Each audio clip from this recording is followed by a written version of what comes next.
Continuando o nosso estudo sobre o livro Batismo no Espírito Santo, agora nós vamos falar sobre o batismo no Espírito Santo e a missão da igreja. Então, os Atos dos Apóstolos, eles poderiam ser chamados também de os Atos do Espírito Santo. Por quê? Porque lá nós observamos o Espírito Santo movendo, guiando toda a missão dos apóstolos. Então, ser conduzido pelo Espírito Santo é como nos diz a profecia, parte do funcionamento normal da igreja. Então, nós, nessa nossa missão de evangelizar, nós precisamos ser conduzidos pelo Espírito Santo, porque o grande protagonista da evangelização é o Espírito Santo e não nós. O batismo no Espírito Santo é um poder renovador e regenerador do Espírito Santo, como São Paulo vai nos dizer em Tito. E é também o início de um processo que dura a vida toda. Ou seja, esta experiência, esta graça, não é o fim, não é a nossa finalidade, mas é o começo a partir de onde tudo vai acontecer, é um impulso. Então, é o começo e não o fim. A vida no Espírito. O Espírito Santo, ele transforma a obra de redenção de Cristo numa realidade eficaz. E São Paulo, ele nos descreve esta obra do Espírito de diversas maneiras: revelação, santificação, liberdade, renovação, filiação. O Espírito, ele age no coração, no recôndito da pessoa. Então, o Espírito Santo, ele ilumina os olhos do coração. O Espírito leva a uma transformação progressiva da vida. O Espírito Santo, ele nos liberta da lei, que antes era experimentada de que maneira? Como uma restrição externa, como uma ameaça de condenação. E essa ação do Espírito Santo em nós, esta obra de santificação, também conta com a nossa parte. Nós não podemos achar que nós somos passivos neste processo. Não, nós precisamos também fazer a nossa parte. Como já foi falado antes, a partir do derramamento do Espírito Santo, nós temos os carismas, que são dons para o bem comum, para a edificação da comunidade. E nesse momento nós não vamos nos deter nos carismas. Por quê? Porque no mês de setembro nós teremos uma formação específica sobre os carismas. Então agora nesse momento nós vamos pular essa parte. Depois nós temos o batismo no Espírito Santo na era patrística. Então o que nós podemos observar? Que os pais da igreja, eles não viam o evento de Pentecostes como algo confinado ao passado, mas como uma realidade viva e atual da igreja. Então, para exemplificar, eu vou ler aqui no livro. Aqui tem vários exemplos, mas eu escolhi as palavras de São Cipriano de Cartago, que dá um testemunho eloquente sobre os efeitos do dom batismal do Espírito em sua carta a Donato. E ele diz assim: submergi naquelas águas e todas as marcas do meu passado foram lavadas. Eu dediquei minha vida ao Senhor. Ele limpou meu coração e me encheu com o Espírito Santo. Eu nasci novamente, um homem novo. E então, maravilhosamente, todas as minhas dúvidas foram esclarecidas. Eu agora podia ver o que tinha sido escondido de mim anteriormente. Descobri que podia fazer coisas que eu achava anteriormente Eu vi que enquanto eu vivia de acordo com a minha carne, eu estava à mercê do pecado e meu caminho ia de encontro à morte. Mas que ao viver de acordo com o meu novo nascimento no Espírito Santo, eu já tinha começado a compartilhar a vida eterna de Deus. Nós temos que labutar e suar para alcançar nossa própria perfeição. E o dinheiro e a influência não são necessárias para obter o dom do Espírito Santo. Ele é dado livremente por Deus e está sempre disponível para usarmos dele. Assim como o sol brilha e o dia traz a luz, o córrego irriga o solo e águas da chuva a terra. Também o Espírito Celestial derrama-se em nós. E nós podemos observar também que na igreja primitiva existiam os carismas. Como exemplo disso, eu quero citar aqui palavras de Santo Agostinho. Olha o que ele vai nos dizer. É bem verdade que os doentes não são sempre curados, mas o que eu disse não pode ser entendido como se não estivesse acontecendo milagres hoje em nome de Cristo. Pois, na mesma época que escrevi, um homem cego na cidade de Milão teve sua visão restaurada. E tantas outras coisas deste tipo aconteceram, mesmo no presente momento, que não é possível tomar conhecimento de todas elas, ou até mesmo contar todos aqueles de que temos conhecimento. Então, Santo Agostinho vai falando aqui, do dom de milagres. E aqui tem vários exemplos. Temos também Irineu, que testemunha os numerosos milagres e outros sinais do poder do Espírito. Aqueles que são verdadeiramente seus discípulos, recebendo sua graça, fazem milagre em seu nome para o bem dos outros, de acordo com o dom que cada um recebeu dele. Pois alguns verdadeiramente expulsam demônios, a fim de que aqueles que foram desta forma purificados dos espíritos malignos passem a crer e se juntem à igreja. Outros têm conhecimento das coisas que estão por vir.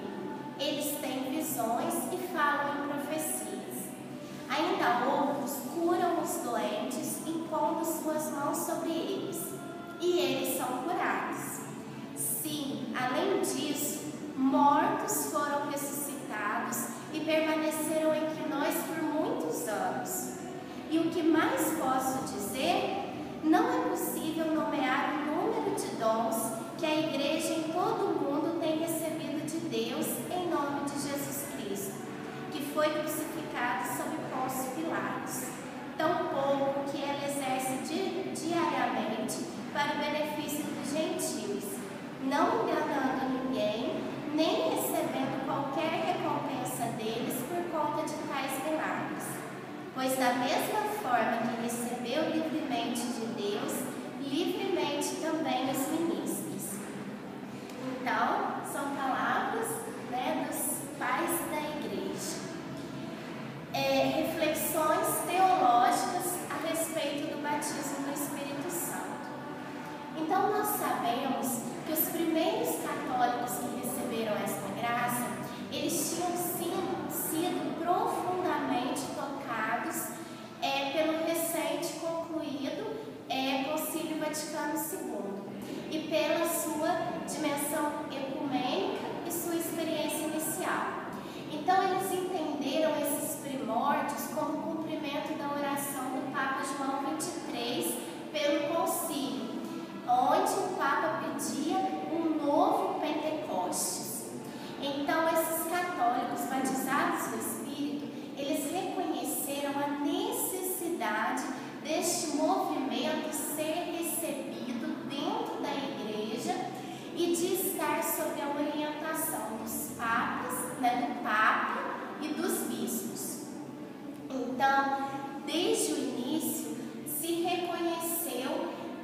batismo no Espírito Santo necessitava de uma reflexão teológica. E também esse termo, batismo no Espírito, necessitava de uma reflexão teológica. Então, com relação ao termo, nós temos a vantagem, por um lado, do termo batismo no Espírito, e temos também, por outro lado, a vantagem do termo efusão do Espírito Santo. Qual que é a vantagem de usarmos o termo batismo no Espírito Santo?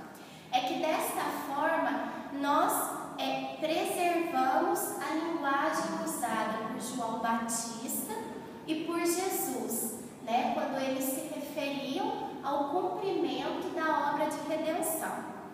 E a vantagem do termo Espírito Santo é que evita a sugestão de dois batismos, o que desvalorizaria o sacramento. Então, nós temos esses dois pontos. O coração do batismo no Espírito Santo. Então, ser batizado pelo Espírito Santo é ser preenchido pelo amor que flui entre o Pai e o Filho na Santíssima Trindade. É uma amostra da futura ressurreição. O Espírito Santo, ele capacita a pessoa a se revestir da mente de Cristo, para pensar como Jesus e agir como Jesus.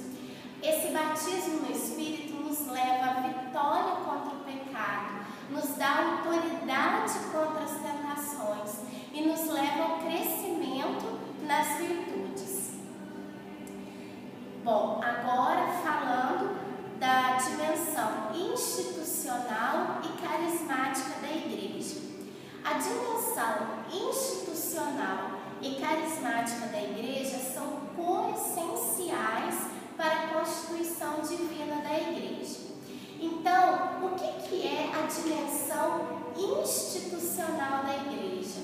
É tudo aquilo que Jesus instituiu, tudo aquilo que ele deixou, para os seus apóstolos. Por exemplo, ele deu autoridade para os seus apóstolos, ele confiou aos apóstolos perdoar os pecados, os sacramentos. Aqui, vai dizer assim: a dimensão institucional ou hierárquica refere-se a tudo que foi instituído por Jesus durante a sua vida, como a escolha dos 12 apóstolos, a concessão de autoridade a eles, seu mandato para pregarem o Evangelho, para batizarem, para celebrarem a Eucaristia, o poder de perdoar pecados e outros elementos que pertencem ao depósito da fé.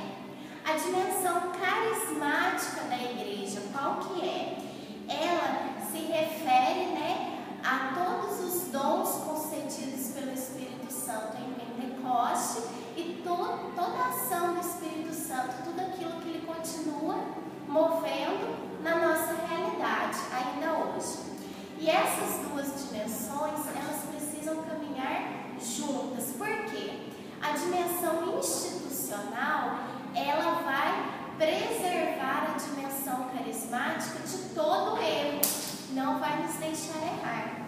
E essa dimensão carismática traz para a dimensão institucional da Igreja a criatividade plena do Espírito para que a Igreja possa ser manifestada.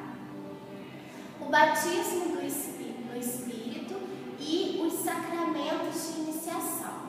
Então, nós podemos dizer que o batismo no Espírito Santo, ele atualiza, ele renova a graça do nosso batismo, sacramento e crisma. Mas não somente isso, ele não é somente uma atualização. O batismo no Espírito Santo, ele traz também para a nossa vida o novo do Espírito.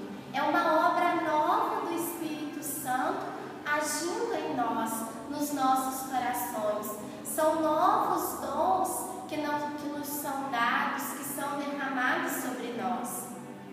Então, em primeiro lugar, por que essa atualização do batismo e do crisma? Porque vários fatores, tais como a pregação inadequada da palavra de Deus, a fé morna, o pecado pecado sem arrependimento, a falta de compreensão da realidade dos sacramentos, a mentalidade secular ou obstáculos psicológicos ou espirituais podem impedir os sacramentos de alcançar a sua plena fecundidade. Então, por isso, uma atualização do batismo e do crisma. Então, sob esta luz, essa efusão do Espírito Santo é um reavivar a chama do dom que já foi recebido. E também, como eu falei, traz o novo do Espírito para nós, porque esse derramamento, essa efusão, não pode ser visto apenas como um reavivar daquilo que estava adormecido. Não, o Espírito Santo, ele realiza coisas novas em nós, no nosso coração. E o batismo no Espírito é para todos, para todos. Aí aqui surge a seguinte pergunta: pessoas não batizadas deveriam receber a oração para o batismo no Espírito Santo? E aí? Qual que é a explicação que ele nos dá aqui? Como nós já vimos, no sacramento do batismo ocorre o batismo e o derramamento do Espírito Santo. Essas duas realidades acontecem juntas, lá no batismo. Então, embora Deus seja livre para dar o Espírito como lhe apraz, mesmo independentemente dos sacramentos, o seu povo é obrigado a respeitar os canais ordinários de graça que foram estabelecidos por Cristo. Normalmente, deveria se rezar pelas pessoas pedindo o batismo no Espírito, somente depois de terem experimentado a conversão a Cristo e terem recebido o sacramento do batismo. Contudo, isto não impede de se rezar com pessoas não batizadas, pedindo que a luz e a graça do Espírito as ajudem no caminho da conversão. Então, essa é uma parte muito importante também, nós ficarmos atentos a isso. Agora, questões pastorais com relação ao batismo no Espírito Santo. O batismo no Espírito Santo, ele é mais fecundo em ambientes onde há um bom acompanhamento pastoral, uma formação sólida e uma integração na vida da igreja. Como nós já falamos, o batismo não é o fim, é o começo, é um impulso. Então, a preparação para o batismo no Espírito Santo deve acontecer para que essa graça não aconteça de forma superficial, mas que leve a pessoa à conversão, à vida com Deus, à vida de igreja. Então, pregação e formação sólida fazem com que as pessoas se abram e permitam que Deus as toque. E as capacita também para que possam interpretar de forma correta essa experiência com Deus. Aqui, com relação às questões pastorais, vai nos falar também, diz assim, rezando pelo batismo no Espírito. Como que nós devemos fazer isso? Como que deve ser esse momento? Então, a oração pelo batismo no Espírito, geralmente ela é precedida por uma palavra da Bíblia, um ensino que vai nos estimular a fé. E a partir dessa motivação, nós devemos rezar, nós devemos pedir o Espírito Santo. Esse momento ele não pode ser feito, não pode ser conduzido de qualquer maneira. É necessário que tenha uma palavra, alguma coisa que vai motivar, que vai estimular a fé, para que as pessoas possam se abrir ao Espírito Santo e também aos seus carismas.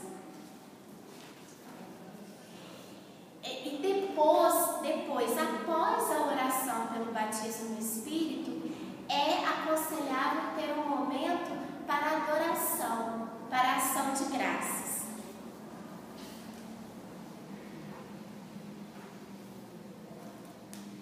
Outra coisa também, nós somos chamados a difundir a cultura de Pentecostes. O Papa João Paulo II, em 2004, ele dirigiu essa mensagem à Renovação Carismática Católica, que diz assim: graças ao movimento carismático, uma multidão de cristãos, homens e mulheres, jovens e adultos, redescobriram o Pentecostes como uma realidade viva em suas vidas diárias. Eu espero que a espiritualidade de Pentecostes se difunda na igreja como um renovado impulso de oração, de santidade, de comunhão e de anúncio. Numa outra ocasião, ele também pediu a renovação para que ajudasse a fazer com que a cultura de Pentecostes tomasse forma. E esta mensagem também foi repetida pelo Papa Bento XVI.